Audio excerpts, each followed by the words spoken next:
Welcome to Acharya YouTube channel. Today's our topic is parts of speech.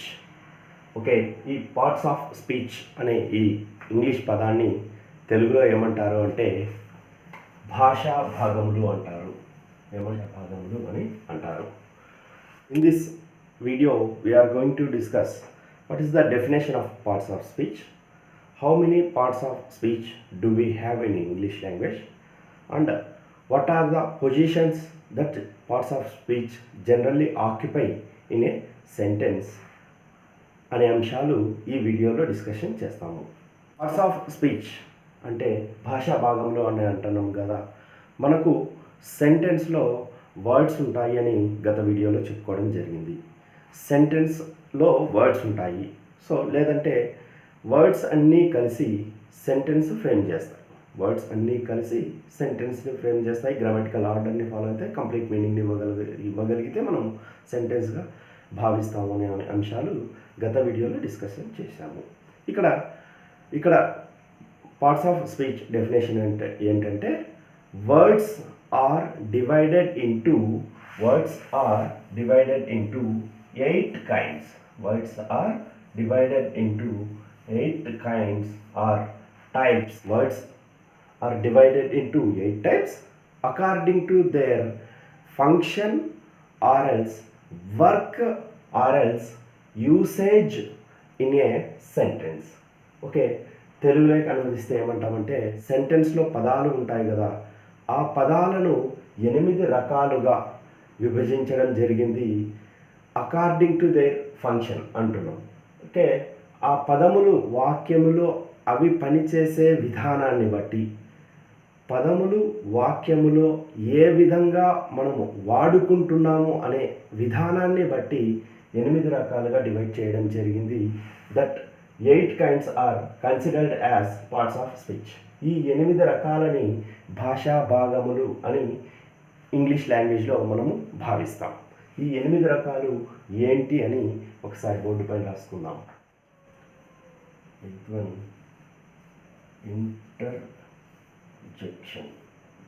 Interjection. Okay, first one noun, second one pronoun, third one adjective, fourth verb, fifth adverb, sixth conjunction, seventh preposition, eighth interjection. ఈ 8ని తెలుగులో ఏమంటారు అనేది కూడా ఒకసారి గుర్తుంచుకోవడానికి ప్రయత్నం చేద్దాం. తెలుగులో ఏమంటారు అంటే నౌన్ను నామవాచకం అంటాము. ఓకే, ఫస్ట్ వన్ నౌన్ని తెలుగులో నామవాచకం అంటాము. సెకండ్ ప్రనౌన్ని తెలుగులో సర్వనామము అంటాము, సర్వనామం. థర్డ్ వన్ అడ్జెక్టివ్ని విశేషణం అంటాము. ఫోర్త్ వన్ వర్బ్ని క్రియ అని అంటాము.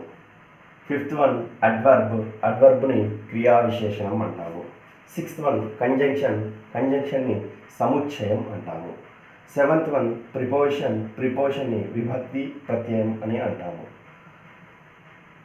ఎయిత్ వన్ ఇంటర్జెక్షన్ని ఆశ్చర్యార్థక పదం లేదా భావోద్రేక ప్రకటన పదం అని అంటాము. So let us have a discussion one after other. So మనము ఒక్కొక్క దాని గురించి చర్చించే ప్రయత్నం చెప్పే. First one noun. దీన్ని తెలుగులో నామవాచకం అని చెప్తారు. ఇందాక మనం చెప్పుకోవడం జరిగింది noun. So what is mean by noun? Noun means a word which is used to refer name of A person, name of A place, name of an animal, name of a thing. The word noun means a word which is used to refer name of a person, name of a place, name of a thing, name of a animal. Not only these 4 things, we can also to refer flowers, vegetables, names of rivers, names of months, names of weeks, etc. Okay, తెలుగులోకి అనువదిస్తే noun అంటే noun అనేది ఒక పదము, సెంటెన్స్లో ఒక పదము. ఈ noun దేన్ని refer చేయడానికి ఉపయోగిస్తాము అంటే నేమ్ని రెఫర్ చేయడానికి, అంటే పేరుని రెఫర్ చేయడానికి ఉపయోగిస్తాము. పేరు అంటే ఇక్కడ వ్యక్తి పేరైనా ఉండవచ్చు, స్థలం పేరైనా ఉండవచ్చు, జంతువు పేరైనా ఉండవచ్చు, వస్తువు పేరైనా ఉండవచ్చు. ఈ నాలుగే కాదు, ఇంకా మనం చాలా రకాల పేర్లను జనరల్ లైఫ్లో ఉపయోగిస్తూ ఉంటాము. వాటన్నింటి కూడా మనము నౌన్ అంటే నామవాచకంగా కన్సిడర్ చేస్తాము. ఏవైనా కానీ నామవాచకాలని మనం ఇంగ్లీష్లో ఏమంటామంటే నౌన్ అంటాం. సో నౌన్ను ఐడెంటిఫై చేయాలంటే, నౌన్ను మనం గుర్తుంచుకోవాలి అంటే గిన సింపుల్గా ఏమని గుర్తుంచుకోవచ్చు అంటే నేమింగ్ వర్డ్గా గుర్తుంచుకోవచ్చు. Noun means a word which refers name. నేమ్ని రెఫర్ చేసేటువంటి వర్డ్ని మనం నామవాచకంగా గుర్తుంచుకుంటాం. The word pronoun itself has 2 words. ఇక్కడ ప్రనౌన్ అనే పదంలోనే 2 పదాలు ఉన్నాయి. అవి ఏంటివంటే first one pro, next one noun. చూడు, ప్రనౌన్ అనే పదంలోనే నౌన్ ఉంది. The pronoun word itself has noun. So ఇక్కడ ప్రో అంటున్నాం కదా, ప్రో అంటే ఏంటి అంటే ఇన్స్టెడ్ ఆఫ్. ప్రో అంటే ఇన్స్టెడ్ ఆఫ్. తెలుగులో బదులుగా అని అంటుంటాం. బదులుగా తెలుగులో ఏమంటామంటే బదులుగా అంటాం. దేనికి బదులుగా అంటే నౌన్కి బదులుగా. Instead of which means noun. దేనికి బదులుగా అంటే నామవాచకంకి లేదా నేమ్కి, నౌన్కి లేదా నేమ్కి, నామవాచకంకి లేదా పేరుకు బదులుగా వాడే పదం ఏదైతే ఉంటుందో అదే ప్రనౌన్ అంటున్నాం. సో ప్రనౌన్ అనే పదంలోనే 2 పదాలు ఉన్నాయనేది మనం గమనించవచ్చు. Pro, noun. ప్రో అంటే ఇన్స్టెడ్ ఆఫ్, బదులుగా. దేనికి బదులుగా? నౌన్కి బదులుగా, అంటే నామవాచకానికి బదులుగా, అంటే నేమ్కి బదులుగా, అంటే పేరుకి బదులుగా ఏ పదం అయితే వాడుతామో దాన్నే మనము ప్రనౌన్గా కన్సిడర్ చేస్తాము. So pronoun is a word in a sentence which is used to refer instead of noun. Pronoun is a word which is used to refer instead of a noun. నౌన్కి బదులుగా ఏ పదాన్నైతే మనం సెంటెన్స్లో ఉపయోగిస్తామో, నౌన్కి బదులుగా ఏ పదాన్నైతే మనము సెంటెన్స్లో ఉపయోగిస్తామో ఆ పదాన్ని మనము ప్రనౌన్గా కన్సిడర్ చేస్తాము. Okay, pronouns are actually 10 types. 10 types of pronouns are there in English language, but for the time being we are going to discuss one type of among 10 types. Okay, one type ఏంటి అంటే ఇక్కడ మనకు pronouns యాక్చువల్గా English లాంగ్వేజ్లో 10 ఉంటాయి. మనం 10 discussion చేయము. ఇక్కడ ఇంపార్టెంట్ మనకు ఒకటి సందర్భానుసారంగా అవసరం ఉంది కాబట్టి ఆ ప్రనౌన్ ఒకటి డిస్కషన్ చేస్తాము. అది ఏంటి అంటే personal pronoun. Personal pronoun. So personal pronoun. Pronouns are categorized based on persons. Personal అని అంటున్నాం కదా, ఈ పర్సన్స్ని బేస్ చేసుకొని ప్రనౌన్స్ని 3 రకాలుగా కేటగరైజ్ చేశాడు. Based on persons, pronouns are categorised into 3 types. అందుకనే ఈ కేటగరైజేషన్కి పర్సనల్ ప్రనౌన్ అని పేరు పెట్టడం జరిగింది. ఓకే, పర్సనల్ ప్రనౌన్లో ఏముంటాయి అంటే based on persons pronouns are categorised into 3 types. That 3 types is first one is first person, second one is second person, third one is third person. First one ఏంటి అంటే first పర్సన్ని refer చేస్తాయి, second one అంటే second పర్సన్ని refer చేస్తాయి, third one అంటే third పర్సన్ని refer చేస్తాయి. First categorisation is known as first personal pronouns అంటున్నాం కదా. It includes I and we. Second one is second persons based on second person అంటున్నాం కదా. Second one is second personal pronoun. It includes you and you. Third one is third person pronouns. It includes he, she, it, they.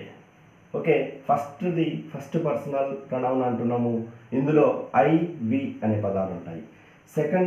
Second personal pronoun అంటున్నాము. ఇందులో you, అదే same వర్డే ఇక్కడ కూడా you అంటున్నాము. Third personal pronoun అంటున్నాము. ఇందులో he, she, it మరియు they అనే పదాలు ఉంటాయి. వీటిని ఒక టేబులర్ ఫామ్ లాగా మనము అర్థం చేసుకోవడానికి ప్రయత్నం చేద్దాము. ఇందులో ఇలా ఫస్ట్ పర్సన్, సెకండ్ పర్సన్లో యు, థర్డ్ పర్సన్లో హీ, షీ, ఇట్, దే అనేవి ఉంటాయి. ఓకే, వీటి I, you, he, she, it are considered as singulars. అంటే ఐ,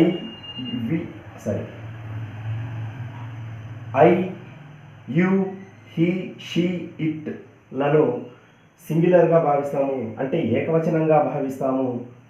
ఓకే, అలాగే వి, యు, దే లను ప్లూరల్గా భావిస్తాము, అంటే బహువచనంగా భావిస్తాము. Okay, I1 is first personal pronoun. ఇక్కడ ఫస్ట్ పర్సన్ అంటే ఏంటి అంటే the person who is speaking as considered as first person. Second person means the person who is listening. Okay, the person who is listening is considered as second person. Third person is considered as about what we are speaking, about whom we are speaking is considered as third person. Okay, first personal pronoun అంటున్నాం కదా, ఇందులో ఎవరైతే మాట్లాడుతూ ఉంటారో వాళ్ళని first పర్సన్గా consider చేస్తాము. ఎవరైతే మాట్లాడుతూ ఉంటారో వాళ్ళని ఫస్ట్ పర్సన్గా కన్సిడర్ చేస్తాము. ఎవరైతే వింటూ ఉంటారో వాళ్ళను సెకండ్ పర్సన్గా కన్సిడర్ చేస్తాము. ఎవరి గురించి అయితే మాట్లాడుతున్నామో లేదా దేని గురించి అయితే మాట్లాడుతున్నామో వాటిని మనము థర్డ్ పర్సన్గా కన్సిడర్ చేస్తాము. ఫస్ట్ పర్సన్లో ఐ మరియు వి ఉంటాయి అన్నాం.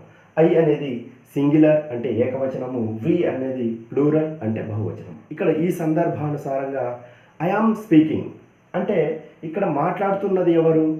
ఐ అంటే నేను. కాబట్టి మాట్లాడుతున్న వ్యక్తుల్ని ఐ అని లేదా బహువచనంలో అయితే వి అంటాం. ఇప్పుడు ఈ సందర్భానుసారంగా నేను మాట్లాడుతున్నాను కాబట్టి ఐగా కన్సిడర్ చేస్తాం. ఈ సందర్భానుసారంగా ఎవరైతే వింటుంటారో వాళ్ళని యూగా కన్సిడర్ చేస్తాం. ఇక్కడ మీరు వింటున్నారు, సింగులర్లో అయినా యూనే అంటాము, ప్లూరల్లో అయినా యూనే అంటాము. సింగులర్లో యూ అంటే తెలుగులో ఏమి రెఫర్ చేస్తుందంటే నీవు అనే అర్థాన్ని ఇస్తుంది.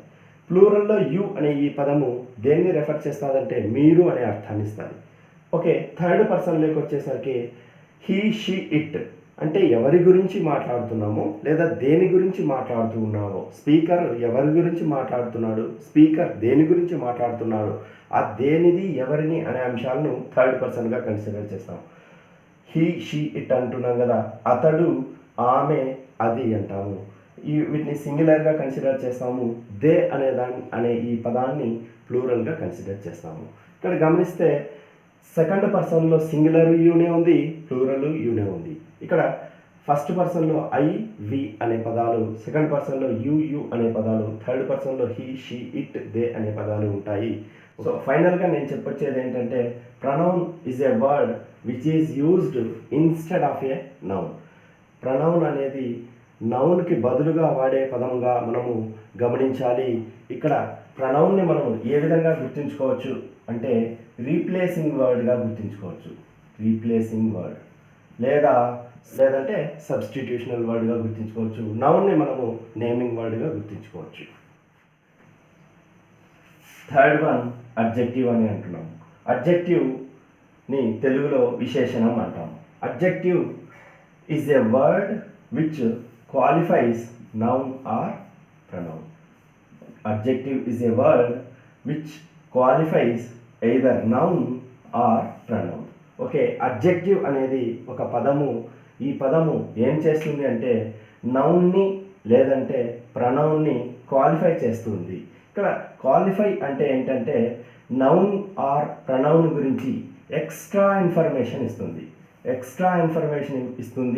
లేదంటే క్వాలిఫై చేస్తుంది, లేదంటే మోర్ ఇన్ఫర్మేషన్ ఇస్తుంది అనే పదంగా మనము అడ్జెక్టివ్ని భావించవచ్చు. Adjective is a word which gives extra information about noun are pronoun, which gives more information about noun or pronoun, or else which qualify about noun or pronoun. Adjective అనేది ఒక word, ఒక పదము, ఇది ఏం చేస్తుందంటే నౌన్ను లేదంటే ప్రొనౌన్ను క్వాలిఫై చేస్తుంది. అంటే ఏం చేస్తుందంటే ఈ నౌన్ గురించి లేదా ప్రొనౌన్ గురించి ఎక్స్ట్రా ఇన్ఫర్మేషన్ ఇస్తుంది, లేదంటే మోర్ ఇన్ఫర్మేషన్ ఇస్తుంది.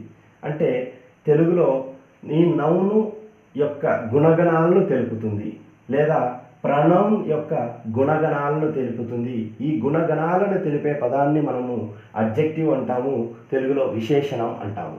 సో ఓకే, ఒక ఎగ్జాంపుల్ చెప్తే మనకు బాగా అర్థమవుతుంది.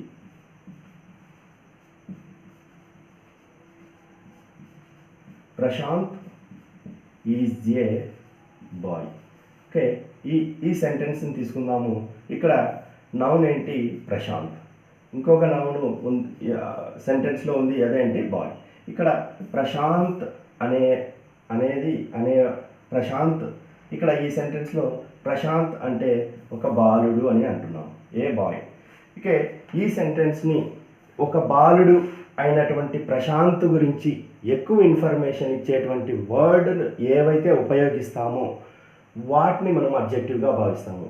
యాక్చువల్గా ప్రశాంత్ ఈజ్ ఏ బాయ్లో అడ్జెక్టివ్ ఏంటి? లేదు. అలా కాకుండా ఈ ప్రశాంత్ హైట్గా ఉన్నాడు, లేదా ఈ ప్రశాంత్ లావుగా ఉన్నాడు, ఈ ప్రశాంత్ ఇంటెలిజెంట్ బాలుడు అని చెప్పాలనుకున్నప్పుడు మనం ఈ ఇంటెలిజెంట్ బాలుడు లేదా లావుగా ఉన్నాడు లేదా ఎత్తుగా ఉన్నాడు అని చెప్పే పదాలు ఏవైతే ఉంటాయో మనం వాటిని అడ్జెక్టివ్గా వాడతాము.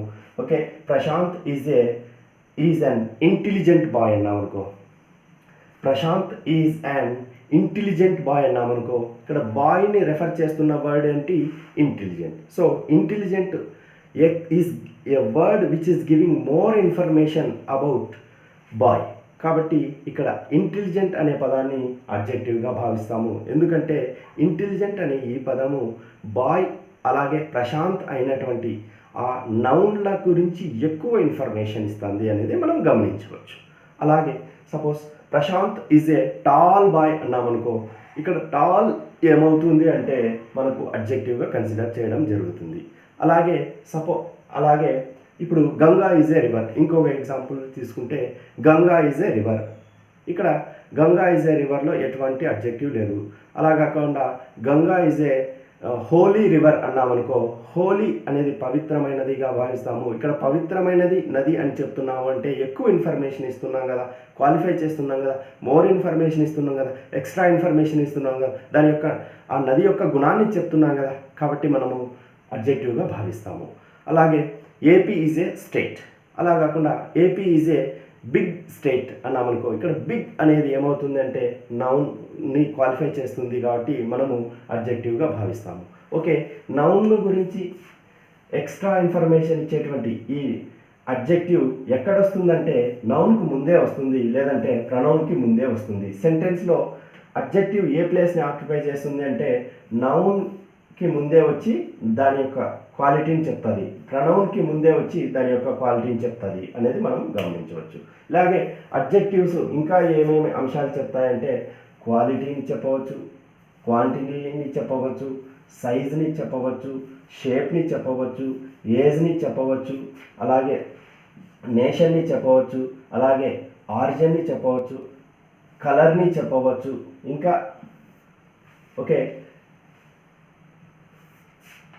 ఓకే అడ్జెక్టివ్ క్వాంటిటీని చెప్పవచ్చు, క్వాలిటీని చెప్పవచ్చు, సైజ్ని, షేప్ని, ఏజ్ని, నేషన్ని, ఆరిజిన్ని, కలర్ని, అలాగే మెటీరియల్ని, అలాగే పర్పస్ని కూడా చెప్పవచ్చు. Finally what I want to say is adjective is a word which comes before noun or pronoun and gives quality of the noun or pronoun, or gives extra information about noun or pronoun, which gives more information about noun or pronoun. adjective అనేది ఒక పదము noun ముందు కానీ లేదంటే pronoun ముందు కానీ వచ్చి ఆ నౌన్ యొక్క గుణాన్ని లేదా ప్రొనౌన్ యొక్క గుణాన్ని తెలుపు పదాలనే మనము అడ్జెక్టివ్గా భావిస్తాము. అడ్జెక్టివ్ని మనము సెంటెన్స్లో ఏ విధంగా గుర్తుంచుకోవచ్చు అంటే క్వాలిఫైయింగ్ వర్డ్గా గుర్తుంచుకోవచ్చు. అడ్జెక్టివ్ని మనము క్వాలిఫైయింగ్ వర్డ్గా గుర్తుంచుకోవచ్చు. Next third one verb. Third one ఏంటంటే వర్బ్. ఓకే, ఈ వర్బ్ని తెలుగులో క్రియ అంటాము. Third one verb. ఈ వర్బ్ని క్రియ అంటాము. ఓకే, ఈ this word verb is a English word which is derived from verbum, of Latin word. verb అనే ఈ ఆంగ్ల భాషా పదం verbum అనే లాటిన్ భాషా పదం నుంచి గమనించడం జరిగింది. ఇక్కడ వర్బ్లో ఆర్ సైలెంట్ అనేది మీరు గుర్తుంచుకోవాలి. ఓకే, వబ్ అని పలకాలి, వబ్ అని పలుకుతాము. ఓకే, ఆర్ సైలెంట్గా ఉంటుంది. సో ఈ వర్బ్ లేదంటే క్రియ అంటే ఏంటి అంటే మనకు తెలుసు, చిన్నపిల్లప్పటి నుంచి వింటున్నాము. వర్బ్ అంటే యాక్షన్ని డినోట్ చేసేటువంటి వర్డ్ లేదా వర్క్ని డినోట్ చేసేటువంటి word. Verb is a word which indicates action. Verb is a word which indicates work. Verb is a word which indicates action. Verb is a word which indicates work. అంటే పనిని తెలిపే పదాన్ని మనము వర్బ్గా భావిస్తాము. ఇక్కడ వర్బ్ యాక్షన్ని పనిని తెలుపుతుంది, వర్బ్ యాక్షన్ని తెలుపుతుంది అంటున్నాం కదా. Teaching, okay, listening, reading, writing, running, jumping, jumped. Okay, వీటిని V1, V2, V3, V4ల రూపంలో మనం గమనించవచ్చు. ఓకే, వర్బ్ యాక్షన్ని వర్క్ని మాత్రమే చెప్తాదంటే కాదు, దీంతో పాటు ఇంకా 2 యాక్టివిటీస్ చేస్తుంది. ఆ 2 యాక్టివిటీస్ ఏంటి అంటే second one is, first one యాక్షన్ని లేదా వర్క్ని లేదా పనిని చెప్తుంది, అది మనకు తెలిసిన విషయం. సెకండ్ వన్ ఏం చెప్తుంది అంటే ఒక వ్యక్తి యొక్క పొజిషన్ని చెప్పడానికి ఉపయోగిస్తాము. ఈ పొజిషన్ అంటే వ్యక్తి యొక్క స్థానాన్ని చెప్పడానికి ఉపయోగిస్తాము. పొజిషన్ని చెప్పడానికి ఆర్ఎల్స్ స్థానాన్ని చెప్పడానికి ఉపయోగిస్తాము. ఈ వ్యక్తి యొక్క పొజిషన్ స్థానాన్ని చెప్పడానికి మనం వర్బే ఉపయోగిస్తాము. ఇందులో ఏముంటాయంటే బీ ఫార్మ్స్ అయినటువంటి ఈజ్ కానీ, యామ్ కానీ, ఆర్ కానీ, వాజ్ కానీ, వర్లని కానీ ఉపయోగించి మనము వ్యక్తి యొక్క స్థానాన్ని లేదా పొజిషన్ని మనము చెప్తాము. ఇక్కడ ఈజ్, యామ్, ఆర్ ప్రజెంట్ని రెఫర్ చేస్తాయి, వాజ్, వర్ పాస్ట్ని రెఫర్ చేస్తాయి. అంటే వర్బ్ సెకండ్ ఫంక్షన్గా ఏం చేస్తామంటే ఒక వ్యక్తి యొక్క స్థానాన్ని, ఆ వ్యక్తి పలాని స్థానంలో ఉన్నాడు, ఆ వ్యక్తి ప్రజెంట్ ఇలాంటి సిచ్యువేషన్లో ఉన్నాడు అని, అంటే పొజిషన్ని చెప్పడానికి లేదంటే సిచ్యువేషన్ని అని కూడా మనము భావించవచ్చు. పొజిషన్ని లేదా situation. Suppose Ramu is a teacher. Ramu యొక్క స్థానం ఏంటి అంటే టీచర్. సొసైటీలో అతని స్థానం ఏంటి అంటే టీచర్. అంటే ఆ విధంగా అతని యొక్క స్థానాన్ని, అతని యొక్క స్టేటస్ని చెప్పడానికి ఉపయోగిస్తాం. రాము వాజ్ ఏ డల్ స్టూడెంట్. ఇక్కడ వాజ్ ఉపయోగించి రాము యొక్క గతాన్ని చెప్పడానికి ఉపయోగిస్తాం. ఈ విధంగా ఎగ్జాంపుల్గా చెప్తాను. దీని గురించి తర్వాత వీడియోలో ఎలాబరేట్గా డిస్కషన్ చేద్దాము. తర్వాత వర్బ్ యొక్క థర్డ్ యూసేజ్ ఏంటి అంటే ఒక వ్యక్తి యొక్క పొసెషన్ని చెప్పడానికి మనము వర్బ్ని ఉపయోగిస్తాము. పొసెషన్ అంటే కలిగి ఉన్నాడు అంటాం కదా, కలిగి ఉంది అని చెప్పాలని అనుకున్నప్పుడు మనము వర్బ్నే ఉపయోగిస్తాము. పొసెషన్ అంటే హ్యావ్ అని చెప్తుంటాం. I have knowledge, he has car, ఇలా అంటూ ఉంటాం కదా. ఇక్కడ హ్యావింగ్ని లేదా కలిగి ఉన్నాడు అనే భావనని చెప్పడానికి మనము వర్బ్ని ఉపయోగిస్తాము. ఈ పొసెషన్ని అంటే కలిగి ఉన్నాడు అనే భావనని చెప్పడానికి మనము హ్యాజ్, హ్యావ్, హ్యాడ్ అనే పదాలను ఉపయోగిస్తే చెప్తాము. ఓకే, ఫైనల్గా చెప్పొచ్చని వర్క్ని చెప్పడానికి మెయిన్ వర్బ్ని ఉపయోగిస్తాము. అలాగే పొసెషన్ని చెప్పడానికి హెల్పింగ్ వర్బ్ని ఉపయోగిస్తాము అనేది గమనించాలి. ఓకే, యాక్షన్ని, వర్క్ని, పనిని చెప్పడానికి మెయిన్ వర్బ్, పొసెషన్ని స్థానాన్ని కలిగి ఉన్నాడు అని చెప్పడానికి హెల్పింగ్ వర్బ్ ఉపయోగిస్తాము. సో ఫైనల్గా మనము ఏమి గమనించవచ్చు అంటే వర్బ్ని సెంటెన్స్లో యాక్షన్ వర్డ్గా గమనిస్తాము, లేదంటే పొజిషన్ వర్డ్గా గమనిస్తాము, లేదంటే పొసెషన్ వర్డ్గా గమనిస్తాము. సో నౌన్ని నేమింగ్ వర్డ్ గాను, ప్రనౌన్ని రీప్లేసింగ్ వర్డ్ గాను, అబ్జెక్టివ్ని క్వాలిఫైయింగ్ వర్డ్ గాను, వర్బ్ని action word, possession word, position వర్డ్గా ఉపయోగిస్తాము అనేది మనము గమనించాలి. Next fifth one adverb. అడ్వర్బ్ని క్రియా విశేషణం అంటాము. Adverb is a word which modifies the meaning of the verb. Adverb is a word which modifies the meaning of the verb, or else which modifies the meaning of the adverb, or else which modifies the meaning of the adjective. Okay, adverb ఏం చేస్తుంది అంటే క్రియా విశేషణం అని అంటున్నాం కదా, verb యొక్క లేదా అడ్వర్బ్ యొక్క లేదా అడ్జెక్టివ్ యొక్క అర్థాలను విఫలపరిచి మనకు కన్వే చేస్తుంది. వాటి యొక్క విధి ఎలా జరిగింది, ఆ వర్క్ ఎలా జరిగింది, అడ్వర్బ్ ఎలా జరిగింది, అడ్జెక్టివ్ ఎలా జరిగింది అని చెప్పడానికి మనము అడ్వర్బ్ని ఉపయోగిస్తాము సెంటెన్స్లో అనేది గుర్తుంచుకో. ఓకే, అడ్వర్బ్ని సెంటెన్స్లో ఐడెంటిఫై చేయడానికి ఒక మెయిన్ వర్బ్ ఉంటుంది కదా, మెయిన్ వర్బ్ని కొన్ని క్వశ్చన్స్ వేసినామనుకో, ఆ ఆన్సర్లు ఏవైతే వస్తాయో అవే మనం అడ్వర్బ్గా భావిస్తాము. ఓకే, మెయిన్ వర్బ్ అంటే మనకు తెలుసు వర్క్ని రెఫర్ చేసేటువంటి వర్డ్ లేదా యాక్షన్ని రెఫర్ చేసేటువంటి వర్డ్. సపోజ్ వర్క్ని రెఫర్ చేసే వర్డ్ అనుకున్నాం అనుకో, ఆ మెయిన్ వర్క్ని రెఫర్ చేస్తుంది కదా, ఆ వర్క్ని ఎప్పుడు జరిగింది, వెన్ ఎప్పుడు జరిగింది, ఎక్కడ జరిగింది, వేర్, ఎలా, హౌ ఎలా జరిగింది, ఎంతసేపు జరిగింది, ఓకే ఎంతసేపు జరిగింది, లేదా ఎన్నిసార్లు జరిగింది అనే క్వశ్చన్స్ వేస్తే ఆన్సర్ ఏదైతే వస్తుందో మనం అదే అడ్వర్బ్గా భావిస్తాము. ఏం చెప్తున్నాను అంటే వెరీ సింపుల్. అడ్వర్బ్ని ఐడెంటిఫై చేయడానికి ఇది ఒక చిన్న లాజిక్గా మనం గమనించవచ్చు. మెయిన్ వర్బ్ దగ్గరికి వెళ్ళేసి మెయిన్ వర్బ్ని ఈ విధంగా క్వశ్చన్ చేసినామనుకో, ఎప్పుడు జరిగింది, ఎక్కడ జరిగింది, ఎలా జరిగింది, ఎంతసేపు జరిగింది, ఎన్నిసార్లు జరిగింది ఆ పని అనే క్వశ్చన్ వేస్తే మనకు ఏవైతే ఆన్సర్లు వస్తాయో అవే అడ్వర్బ్స్గా భావించవచ్చు. సపోజ్ ఎప్పుడు జరిగింది అన్నప్పుడు today, yesterday, day before yesterday ఇలాంటి పదాలు రావడానికి అవకాశం ఉంటుంది. ఇక్కడ today, now, just now, yesterday అనే పదాలు ఏవైతే ఆన్సర్లు వస్తాయో అవే మనం అడ్వర్బ్గా భావిస్తాం. వేర్ ఎక్కడ జరిగింది ఒక పని అని క్వశ్చన్ వేసినప్పుడు సెంటెన్స్లో హియర్, దేర్, ఇన్సైడ్ లేదా ఇన్, అవుట్ ఇలాంటి పదాలు ఏవైతే వస్తాయో మనం వాటిని అడ్వర్బ్గా భావిస్తాం. మెయిన్ వర్బ్ దగ్గరికి వెళ్ళేసి హౌ ఎలా జరిగింది అనే పని ఎలా జరిగింది అని క్వశ్చన్ వేసినామనుకో, హార్డ్లీ, రేర్లీ లేదంటే బ్రేవ్లీ ఇలాంటి పదాలు వస్తాయి కదా, ఆ పదాలే మనకు అడ్వర్బ్గా భావిస్తాం. హౌ మెనీ టైమ్స్ ఎన్నిసార్లు జరిగింది అని అన్నప్పుడు వన్స్, ట్వైస్, థ్రైస్ ఇలాంటి పదాలు వస్తాయి కదా, వాటిని మనము అడ్వర్బ్గా భావిస్తాం. వర్బ్ని ఎంతసేపు జరిగింది లేదా ఎన్నిసార్లు జరిగింది అని అడిగినప్పుడు ఆన్సర్ ఏవైతే వస్తాయో వాటిని మనము అడ్వర్బ్గా భావించవచ్చు. ఓకే, ఒక ఎగ్జాంపుల్తో చెప్తాను.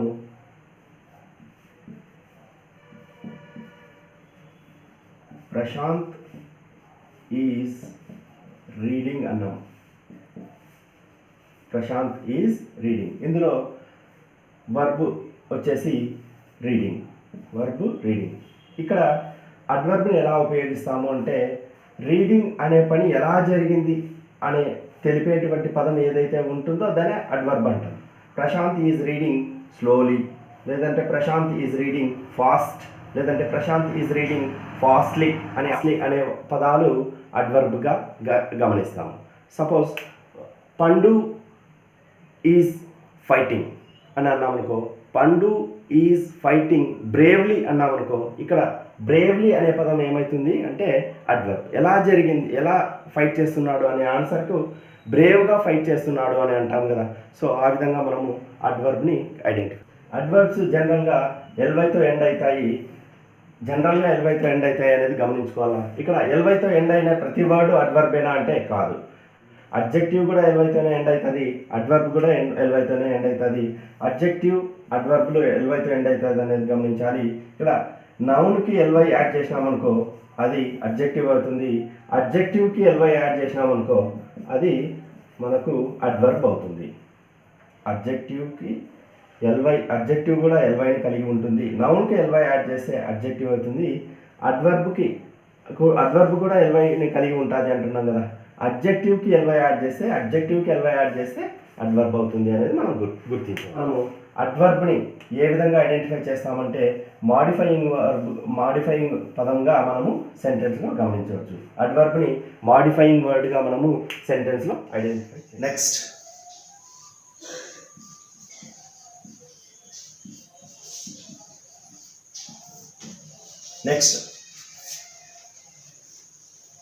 6వ అంశమైనటువంటిది కంజంక్షన్. కంజంక్షన్ని సముచ్చయము అంటాము, తెలుగులో కంజంక్షన్ అంటున్నాము. ఇక్కడ conjunction, okay, conjunction is a word which is used to join two words లేదా టూ సెంటెన్సెస్ లేదా two classes. So conjunction is a word that is used to club two or more words. Two వర్డ్స్ని కానీ ఎక్కువ పదాలను కానీ కలపడానికి, ఏకం చేయడానికి ఉపయోగించేటువంటి వర్డే కంజంక్షన్. లేదా conjunction is a word that is used to join or connect or link, joining చేయడానికి లేదా కనెక్ట్ చేయడానికి లేదా లింక్ చేయడానికి, టూ సెంటెన్సెస్ని లింక్ చేయడానికి లేదంటే టూ క్లాజెస్ని లింక్ చేయడానికి మనం ఏ పదాన్ని అయితే ఉపయోగిస్తామో దాన్ని కంజంక్షన్ అంటాము. Conjunction is a word which is used to join or connect or to link two words or two sentences or two clauses. Okay, conjunction సముచ్చయం అంటాము. ఇది ఏం చేస్తుంది అంటే రెండు పదాలని కలపడానికి లేదా రెండు వాక్యాలను, సెంటెన్స్లను కలపడానికి లేదా రెండు క్లాజులని కలపడానికి ఉపయోగించేటువంటి పదాన్నే కంజంక్షన్గా సెంటెన్స్లో మనము భావిస్తాము. సపోజ్ ఒక ఎగ్జాంపుల్ తీసుకుందాము. సో ఎగ్జాంపుల్ ఏంటంటే Dhoni is a cricketer, Sachin is a cricketer. ఇక్కడ ఈ సెంటెన్స్లో Dhoni is a cricketer, Sachin is a cricketer అని అంటున్నాము. ఇక్కడ ఈ ధోని, సచిన్ ఇద్దరు క్రికెటర్సే కదా. సో ఈ రెండు సేమ్ క్వాలిటీస్ని కలపడానికి మనం ఉపయోగించేటువంటి పదం ఏదంటే అండ్ అని ఉపయోగిస్తాం. జనరల్గా తెలిసిన అంశమే. Dhoni and Sachin are cricketers. Suppose ఇంకొక ఎగ్జాంపుల్ తీసుకుంటే కన్నా Jitendra is poor, Jitendra is honest. ఇక్కడ జితేంద్ర ఈజ్ పూర్ అంటున్నాము, జితేంద్ర ఈజ్ ఆనెస్ట్ అంటున్నాము. ఇక్కడ ఈ రెండు జితేంద్ర క్వాలిటీస్ని అంటే ఈ రెండు డిఫరెంట్ సెంటెన్సెస్ని కలపడానికి మనం అండ్ అనే పదం ఉపయోగించవచ్చు. ఆ అండ్నే కంజంక్షన్ అని అంటున్నాము. Jitendra is poor and honest. అలా మనము అండ్ని అనే కంజంక్షన్ ఉపయోగించి సెంటెన్స్ ఫ్రేమ్ చేయొచ్చు. గమనించాల్సింది ఏం లేదు, రెండు వర్డ్స్ కానీ లేదా రెండు కంటే ఎక్కువ వర్డ్స్ కూడా, రెండు సెంటెన్స్లు కానీ లేదా రెండు కంటే ఎక్కువ సెంటెన్స్లను కూడా, రెండు క్లాజులు కానీ రెండు కంటే ఎక్కువ క్లాజులు కానీ కలపడానికి, ఏకం చేయడానికి, కనెక్ట్ చేయడానికి, లింక్ చేయడానికి ఉపయోగించేటువంటి వర్డే కంజంక్షన్. అందుకనే మనము కంజంక్షన్కి ఇంకొక పేరు ఉంటుంది, అదేంటి అంటే లింకర్స్ అంటాం. యాక్చువల్గా కంజంక్షన్స్ 3 టైప్స్గా ఉంటాయి. వాటి గురించి నెక్స్ట్ వీడియోలో ఎక్స్ప్లెయిన్ చేస్తాము. సో కంజంక్షన్ని సెంటెన్స్లో లింకింగ్ వర్డ్ లేదా జాయినింగ్ వర్డ్గా ఐడెంటిఫై చేయవచ్చు. Next preposition. Preposition. The word preposition has two words. First one is pre and the other one is position. Pre means before. Position means place. ఇక్కడ pre అంటే ముందు అంటాం. ఇక్కడ pre అంటే ముందు అనే అర్థాన్ని ఇస్తుంది. అలాగే పొజిషన్ అంటే స్థానం. So preposition is a word that generally comes before noun or pronoun. In a sentence, and preposition is a word which comes before noun or pronoun and shows the relation of the noun or pronoun with other words in a sentence. Preposition noun కి ముందు స్థానంలో వస్తుంది లేదా ప్రనౌన్కి ముందు స్థానంలో వస్తుంది. వచ్చి ఏం చేస్తుంది అంటే ఈ నౌన్కి ఇతర పదాలు ఉంటాయి కదా సెంటెన్స్లో, ఇతర పదాలకి ఉన్న రిలేషన్ని చెప్తుంది. లేదా ప్రనౌన్కి ముందు స్థానంలో వస్తుంది, ఈ ముందు స్థానంలో వచ్చి ఈ ప్రనౌన్కి వాక్యంలోని ఇతర పదాలకు ఉన్న రిలేషన్ని చెప్తుంది. ఓకే, గమనించాల్సింది ఏంటంటే నౌన్కు ముందు కానీ ప్రనౌన్కు ముందు కానీ వచ్చి ఈ నౌన్కి వేరే పదాలకు, వాక్యంలోని వేరే పదాలకు ఉన్న రిలేషన్ని చెప్తుంది. ప్రనౌన్కి ముందు స్థానంలో వచ్చి ఈ ప్రనౌన్కి వాక్యంలోని మిగతా పదాలకు ఉన్న రిలేషన్ని చెప్తాది. ఓకే, ఆ విధంగా మనము ప్రిపోజిషన్ని భావిస్తాము. సపోజ్ ఒక ఎగ్జాంపుల్ చూసుకుంటే మనకు క్లియర్గా అర్థం అవుతుంది. The boy sat under the tree. ఇక్కడ the boy sat under the tree అనే ఈ వాక్యంలో అండర్ అనేది ఏమవుతుంది అంటే ప్రిపోజిషన్ అవుతుంది. ఎందుకు? ట్రీ అనే నౌన్కి ముందు వచ్చింది, నౌన్కి ముందు వచ్చింది కాబట్టి మనం ప్రిపోజిషన్ అంటున్నాం. ఇక్కడ దీని ఫంక్షన్ ఏంటి అంటే ఈ ట్రీకి ఇతర వాక్యాలు అయినటువంటి బాయ్కి ఇతర వాక్యం అయినటువంటి సాట్కి రిలేషన్ని చెప్తుంది. అండర్ అనే ఈ పదము ప్రిపోజిషన్గా కన్సిడర్ చేస్తాము ఈ వాక్యంలో. ఈ ట్రీకి బాయ్కి, ఈ ట్రీకి సాట్కి ఉన్న రిలేషన్ని మనకు ప్రిపోజిషన్ అనేది సప్లై చేయడం జరుగుతుంది.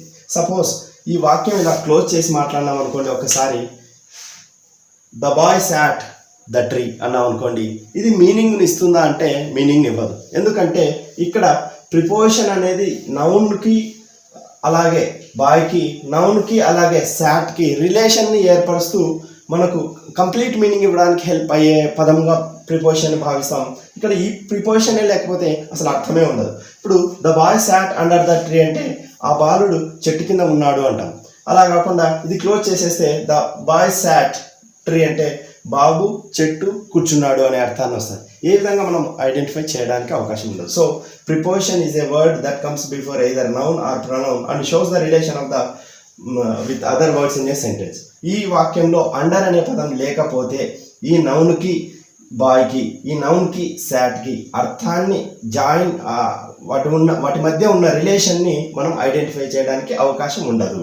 అలాగే ఇంకొక ఎగ్జాంపుల్ తీసుకున్నాం అనుకో, దెర్ ఈజ్ ఎ పెన్,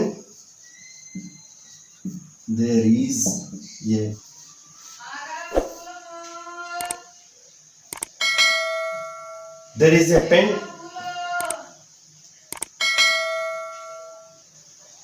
ఇంకొక ఎగ్జాంపుల్ తీసుకున్నాము, there is a pen on the bench అంటాము.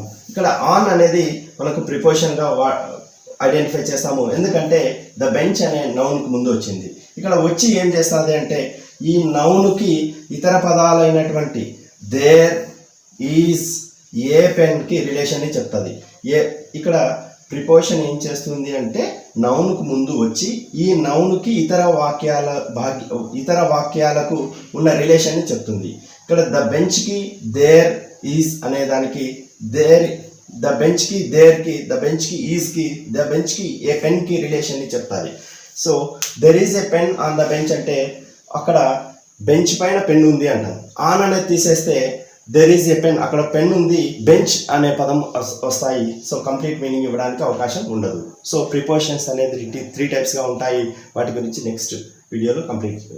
సో పొజిషనింగ్ వర్డ్గా ఐడెంటిఫై చేస్తాం. సెంటెన్స్లో ప్రిపోజిషన్ ఏ విధంగా ఐడెంటిఫై చేస్తామంటే పొజిషనింగ్ వర్డ్గా ఐడెంటిఫై చేస్తాం అనేది గుర్తుంచుకోవాలి. ఇంటర్జెక్షన్ని తెలుగులో ఆశ్చర్యార్థక పదం లేదా భావోద్రేక ప్రకటనా పదం అని అంటాం.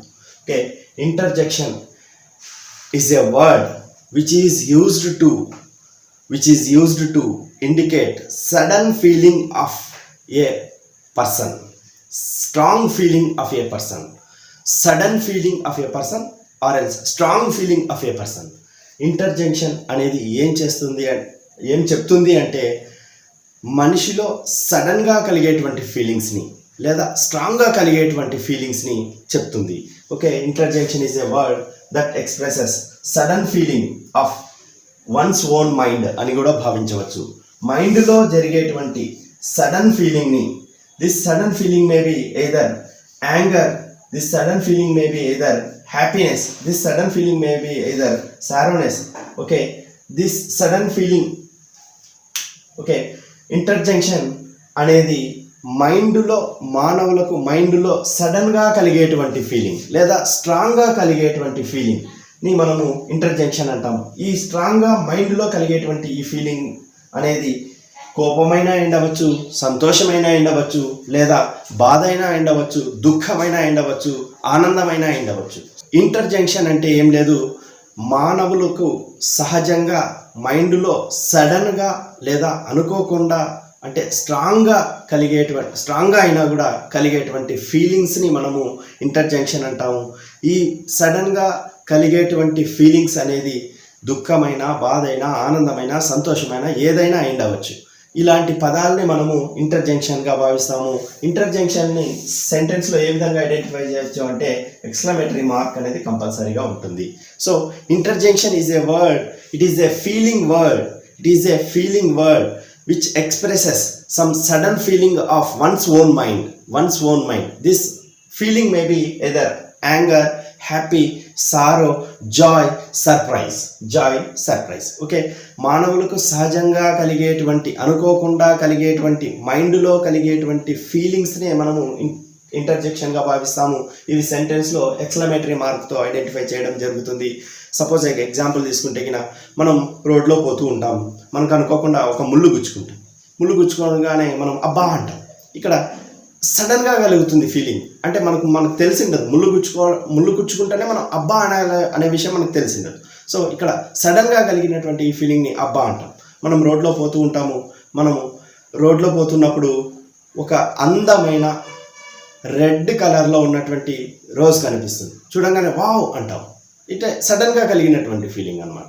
ఓకే, అలాగే మనం చాలా ఎక్స్క్లమేటరేషన్, క్రికెట్ మ్యాచ్ చూస్తూ ఉంటాము, లాస్ట్ బాల్లో 6 కొట్టాల్సి ఉంటుంది. ఇండియన్ క్రికెటర్ వచ్చేస్తాడు, లాస్ట్ బాల్లో ఒక బాల్కి 6 కొట్టాల్సి ఉంటే కొట్టేసినప్పుడు సడన్గా వావ్ అని అరుస్తాం, హుర్రే అని అరుస్తాం, లేక బ్రేవ్ అని అరుస్తాం. ఈ సడన్గా కలిగేటువంటి ఫీలింగ్లని మనము ఇంటర్జెక్షన్స్గా భావిస్తాం.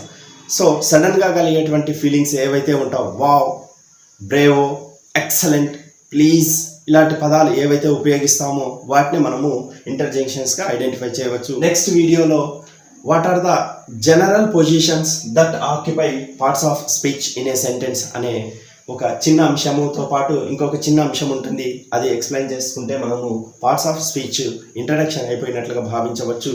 నెక్స్ట్ వీడియోస్లో ఈ noun, pronoun, adjective, verb, adverb, conjunction, preposition, interjections గురించి క్లియర్గా ఎక్స్ప్లెయిన్ చేశాను. సో ఫైనల్గా చెప్పొచ్చేది ఏంటంటే పార్ట్స్ ఆఫ్ స్పీచ్, భాషా భాగాలు 8 ఉంటాయి. నౌన్ తెలుగులో నామవాచకం అంటాము, వీటిని నేమింగ్ వర్డ్గా ఐడెంటిఫై చేయవచ్చు.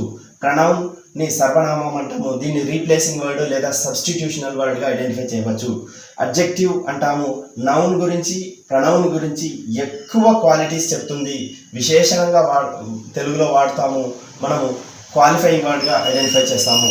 వర్బ్ అంటే క్రియ అంటాము, దీన్ని యాక్షన్ వర్డ్గా లేదా పొజిషన్ వర్డ్గా మనం ఐడెంటిఫై చేయొచ్చు. ఇక్కడ పొజిషన్ని చెప్పడానికి హెల్పింగ్ వర్డ్స్ వాడతాము, యాక్షన్ని చెప్పడానికి మనము మెయిన్ వర్బ్ వాడతాము. హెల్పింగ్ వర్బ్స్ 24 ఉంటాయి, వీటిని 24 డైమండ్స్ ఆఫ్ ఇంగ్లీష్ లాంగ్వేజ్ అంటాము. ఈ 24 మనం గుర్తుంచుకోగలిగితే ఎక్కడ హెల్పింగ్ వర్బ్ వచ్చినా మనం ఐడెంటిఫై చేయవచ్చు. అలాగే నెక్స్ట్ అడ్వర్బ్ అంటాము, ఈ అడ్వర్బ్ని క్రియా విశేషణం అంటాము. ఈ అడ్వర్బ్ ఏం చేస్తుందంటే వర్బ్ యొక్క మీనింగ్ని కానీ, అడ్జెక్టివ్ యొక్క మీనింగ్ని కానీ, అడ్వర్బ్ యొక్క మీనింగ్ని కానీ మాడిఫై చేసి చెప్తుంది అనేది గమనించాలి. నెక్స్ట్ కంజంక్షన్ అంటే joining word, clubbing word, linking వర్డ్గా మనం ఐడెంటిఫై చేస్తాము. ఓకే, సముచ్చయము అని తెలుగులో అంటాము. ప్రిపోజిషన్ అంటే విభక్తి ప్రత్యయము, మనకు తెలుగులో కూడా ఈ అంశాలు ఉంటాయి, దీన్ని పొజిషనింగ్ వర్డ్గా మనం ఐడెంటిఫై చేస్తాము. నెక్స్ట్ ఇంటర్జెక్షన్ ఆశ్చర్యార్థక పదము లేదా భావోద్రేక ప్రకటన పదం అంటాము, దీన్ని ఫీలింగ్ వర్డ్గా మనము ఐడెంటిఫై చేయవచ్చు. ఎక్స్క్లమేటరీ మార్క్ కలిగి ఉంటుంది అనేది మనం ఐడెంటిఫై చేయవచ్చు. So this is all about parts of speech. దీంతో పాటు okay, general positions or normal positions that occupy in a sentence అనే ఒక చిన్న అంశం ఉంటుంది. దాంతోపాటు ఇంకొక చిన్న అంశం కూడా మనకు నెక్స్ట్ వీడియోలో అప్లోడ్ చేస్తాము. ఓకే, చెప్పొచ్చేదేం లేదు, ఆచార్య ఛానల్ని సబ్స్క్రైబ్ చేసుకోండి, బెల్ బటన్ నొక్కండి, లైక్ చేయండి, కామెంట్ చేయండి. ఈ ఛానల్ని మీ ఫ్రెండ్స్ గ్రూప్లోను, మీ ఫ్రెండ్స్కి, మీ రిలేటివ్స్కి, ఎవరైనా ఎగ్జామ్స్కి ప్రిపేర్ అవుతున్న వాళ్ళు, లేదంటే అప్ టు డిగ్రీ వరకు మనకు ఈ వీడియోస్ అనేది ఉపయోగకరంగా ఉంటాయి. ఈ ఛానల్ని సబ్స్క్రైబ్ చేసుకొని మీ ఫ్రెండ్స్కి మీ రిలేటివ్స్కి షేర్ చేయండి అని కోరుకుంటున్నాను. Thank you.